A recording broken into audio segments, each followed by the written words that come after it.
So, as Dr. Colhane mentioned, I am Emily Byers. I work for Prestage Farms, and we are based in North Carolina, the beautiful state of North Carolina, where we have 3 seasons. Winter, and those of you Minnesotans don't laugh, that is snow. There's a blanket of ice underneath it as well. That's winter, summer, and hurricane season. So hurricane season on the Atlantic coast is from June 1st through November 30th each year. Peak season, no coincidence, you guys, on my birthday of September 10th. Why do we care so much? So in case you're not familiar with geography, this is North Carolina. This is the Atlantic Ocean. These are our barrier islands. This is our coast. And all of this green is where the commercial pigs in the state are raised. So North Carolina, number 2 in swine production in the country. A lot of pigs right here in hurricane territory. So when we talk about hurricanes, we talk about the 3 F words. There's actually 4, but I'm only allowed to say Fran, Floyd, and Florence. Matthew's in there, but for sake of time, I won't talk about him, although he was a little bit important. Don't tell Turner. Hurricane Fran, the first notable hurricane that we talk about in the 3 Fs, 1996, it was the first major hurricane that North Carolina had seen in about 25-30 years. There had been plenty others in between, but this was a very catastrophic hurricane. Killed 26 people, caused $3.2 billion in damage. Severe storm. You can see images there of the destruction on the beach there at Topsail Island, and there in the streets on the coast as well with all the flooding. 3 years later, Hurricane Floyd arrived. And this is the hurricane that prior to Matthew and prior to Florence was one of the worst hurricanes ever known in North Carolina. And why the swine industry remembers Floyd so well is because this is the hurricane that really damaged us as an industry. Hurricane Floyd resulted in images that will haunt our industry in perpetuity. These images, not easy to look at. Very devastating storm to our industry. All of these are found on Google. And surprisingly, yesterday, if you do a Google search that says Hurricane Florence pigs, is what's up there at the top, you get these images labeled as Hurricane Florence. All of these are from Hurricane Floyd. So every activist group, every anti-agriculture group recycles these images every time there is a hurricane. So we have to watch out for fake news there because those images, like I said, they will haunt us in perpetuity. But the good news is we learned a lot as an industry from Hurricane Floyd, and we've employed that since then. So fast forward to 2018, Hurricane Florence. This is a Cape Verde hurricane, came off the Cape Verde Islands, very powerful storm, tracked its way to us, caused a 1,000-year flood by dumping 8 trillion gallons of water over our entire state. The hurricane was a little bit unpredictable. Once it became predictable where it would land, what we didn't anticipate was it stalling out and sitting there for 5 days. So I want to focus a little bit on this. We had 50 deaths in the state from this storm and more than $17 billion in damage to our state. So again, you can see the magnitude of this hurricane. She was a giant storm. And then the rainfall here, again, remember, the pigs are grown here. So the coast was actually spared a lot of damage, not nearly as much damage on the coast as we had anticipated. inland is where we had the majority of the damage and the majority of the flooding right in hog country. Here in these areas in the very light lavender, those areas recorded over 36 inches of rain, which is more than the annual rainfall for that area. So here we go, Elizabethtown, big time hog country right here, 36 inches of rain. And you'll notice the storm spanned the entire state, also into Virginia and South Carolina. That's how big this storm was. So I want to step aside for a second and show you the river network and the river system in North Carolina. So initially you have several problems with a hurricane. You have the initial storm surge, which hits the coast and pushes ocean water up into the river system. Then when you have a storm that sits there and rains 36 inches of water, you've got extra rainwater into the river system.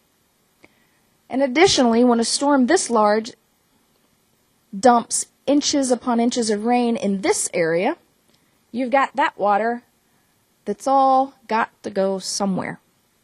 So you've got water coming in from the ocean, water coming down from the hurricane, and then you've got additional water, rainfall, coming back down towards the coast from the river system. So that's how we ended up with such severe flooding, because there was nowhere for that water to go. So here's some images. I hope they're not too dark. Hopefully you can see them. This is in Fayetteville in the Cape Fear River on Sunday the 16th. Now, mind you, the storm hit land on September the 14th. So we're looking at 2 days later when the river started to swell. Storm had was still causing damage, was still raining in parts, and then we have this water and the river starting to swell 2 days later into the storm.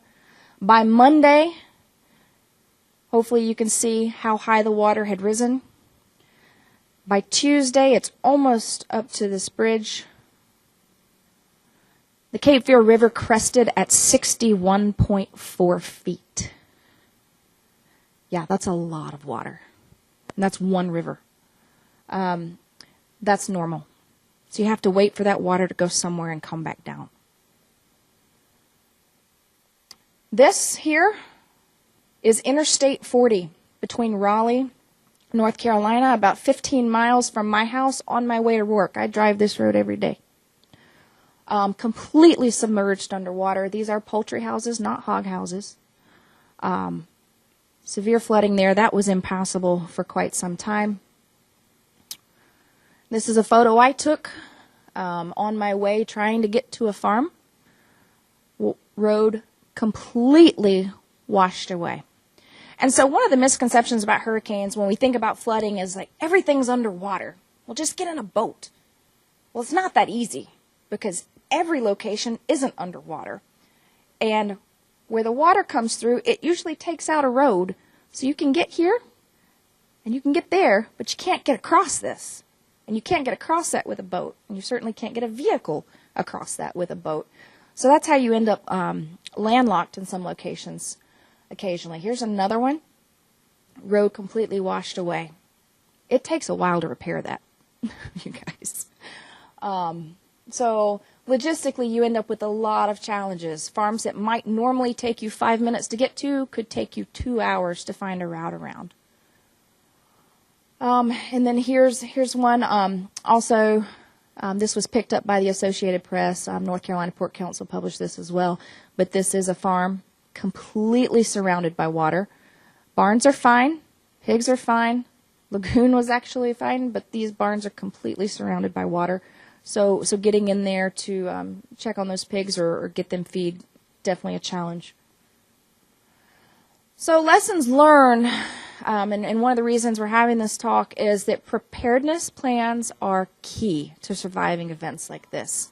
What we've learned, so if we look back to Floyd in 1999, that disastrous hurricane that put us on the map in a negative light, 50 lagoons flooded, 6 lagoons breached, over 21,000 swine dead.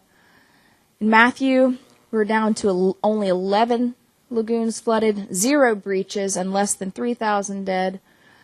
Florence, with more water more rain, more flooding than Matthew and Floyd combined. We had 8 inundations, 28 overflows due to rainwater that entered the lagoon, only 3 breaches, and only about 5,500 animal mortality. So, worst storm in the history of the state. We're very proud of the lessons that we've learned and how we've been able to plan and respond and minimize losses in these devastating events. And then Dorian just last week, 0 lagoons flooded, 0 lagoon breaches, and 0 mortality.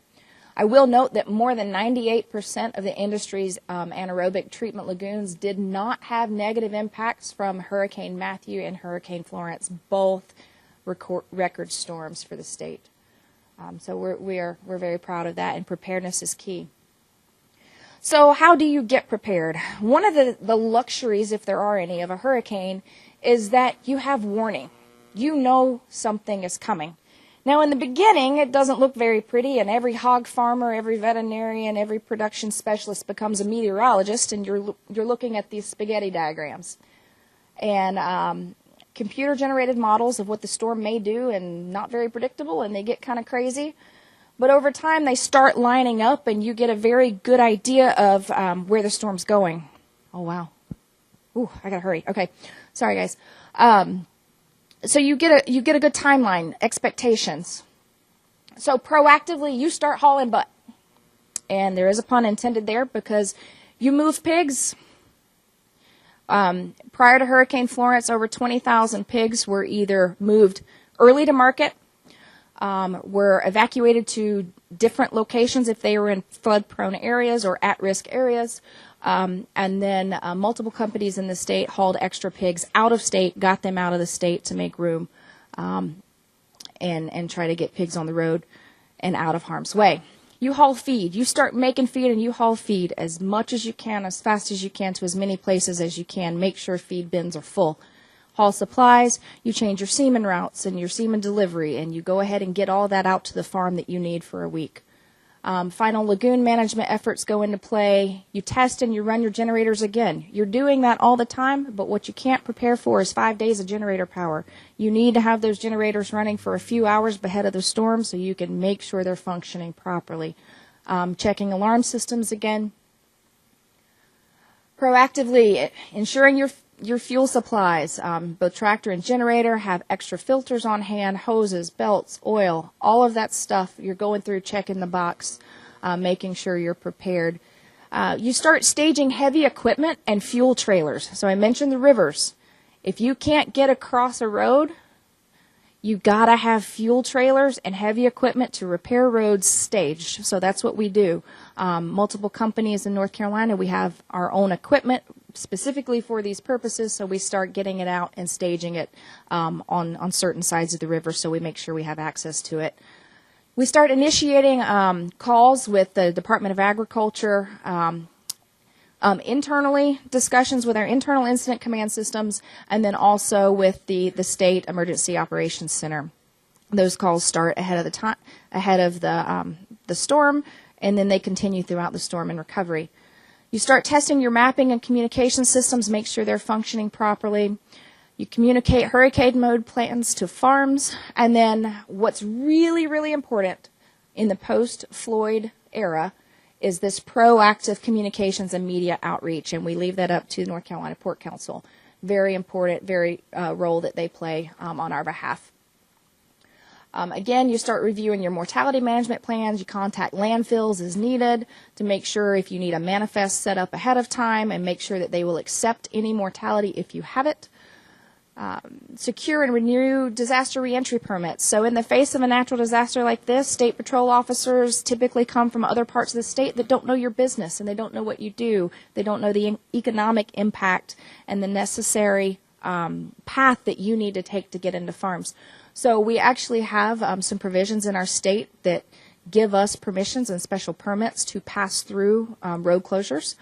So we make sure that those permits are good to go. Secure your IT servers to make sure you don't lose your information. And then make plans for cellular communication if in the event of cellular outages and internet outages how you're going to communicate with each other. When the hurricane gets close and the outer bands start coming in, we go into what's called hurricane mode.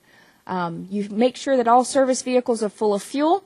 You secure your loose items around the buildings, on the farms, lower chutes all the way to the ground, tie down your feed bins. Set all of your photohelic controls to manual open in your mechanically ventilated barns.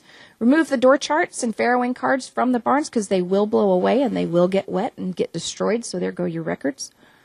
Lower all curtains in the event of power failure to make sure that you've got air to pigs.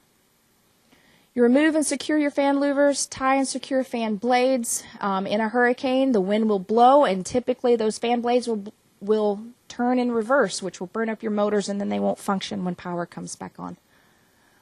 Cut off all of your LP gas, remove cool cell pads, tie open doors and baffles, cut off feed to empty feeders prior to the storm.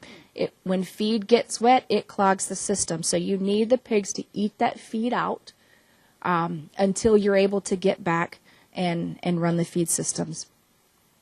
And that's primarily in grow finish. And then on sow farms, you prepare to ration feed because you don't know how long it's going to be before you can get in there. So everything gets feed. They may not get their full amount, but they get feed. Then you start to evacuate farm staff. Here is a picture. Floodwaters rose very high in Florence. One of our servicemen helping lead out our people. You can see how fast the water was rising up to the top of the wheel wells in these cars. So making sure all of our people get out safely. In our company, all personnel are required to leave and are not allowed to return to the farms until it's designated as safe. No driving in the dark. That, especially in a hurricane, can be very dangerous. As you saw the roads, you can drive off into that and lose your life. It's not worth it. We stop all hauling at a designated time. And one of the things that you have to prepare for, this could last hours or it could last days. In Florence, we saw it lasted days.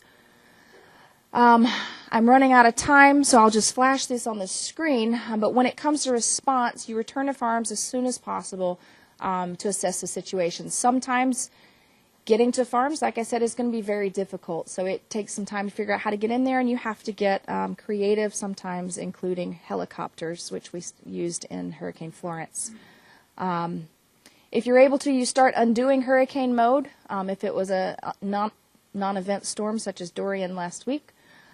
If not, the importance of compartmentalization. I want to talk about that as we think about foreign animal disease preparation and importance of compartmentalization. So it is so important to return to normal production as soon as possible in all areas that you're able to do so, because the business must continue and must go on, even in emergency mode.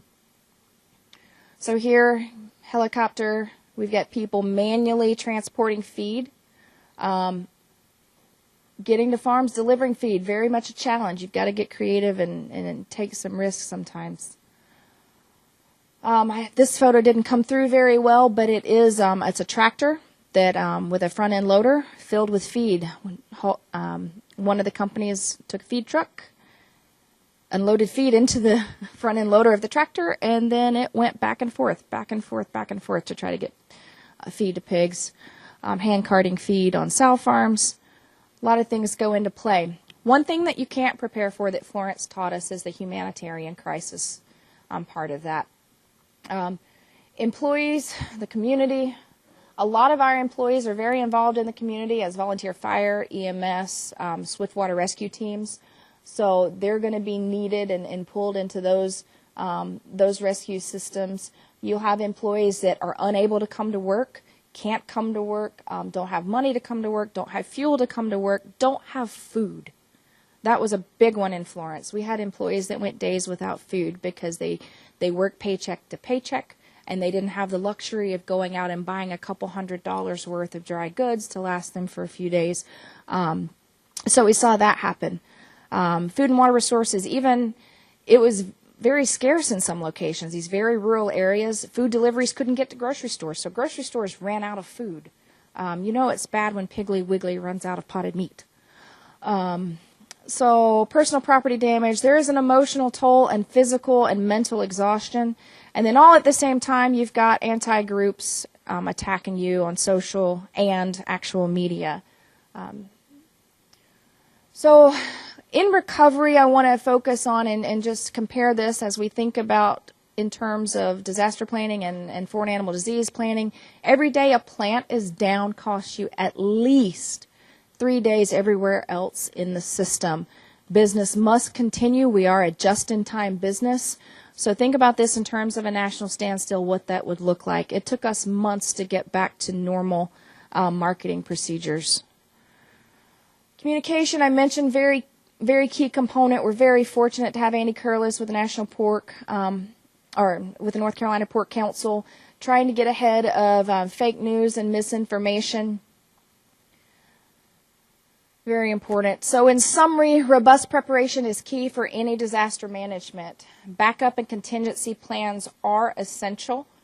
Incident command is extremely important and is required in a disaster situation like this. This is internal, and then in your cooperation within your states. You've got to have generals versus soldiers. And you've got to have key people in place to make decisions and then authorize others to make decisions. In integrated systems, that's a little bit easier for us because those people are already in place and that incident command is already established. But it's something to certainly think about. If people have not had incident command training, I highly recommend it in a disaster preparation plan. You're going to have all hands on deck, and there is absolutely no room for that's not my job. Don't forget about the humanitarian component of disasters. Relationships are key. One of the things that I love about North Carolina is that although there are major business competitors, when it comes to natural disasters and other disasters, we help each other. We put our business differences aside and we help each other. If you've got a farm that I can get to and I can get feed to it, I'll bring feed to you, and you would do the same for me. And I really appreciate the relationship we have in our industry there. Relationship with policymakers and enforcers, also very important, making sure that you have trust established ahead of an event. Making sure that you've got a seat as industry at the table with your state vet's office and your agriculture emergency operations center. We are fortunate in North Carolina that we have that established. We have a North Carolina swine emergency response team in which every company has production and veterinary representation at that table. Very important in our state, and I would encourage other states to do the same. Proactive media communication should always be part of your plan. And in terms of ASF and FAD planning, do not get caught by surprise. Hurricane Floyd taught us that. Do not get caught by surprise. You will lose. So you've got to have a plan. A lot of people put thought and comments into this presentation, so thank you for that.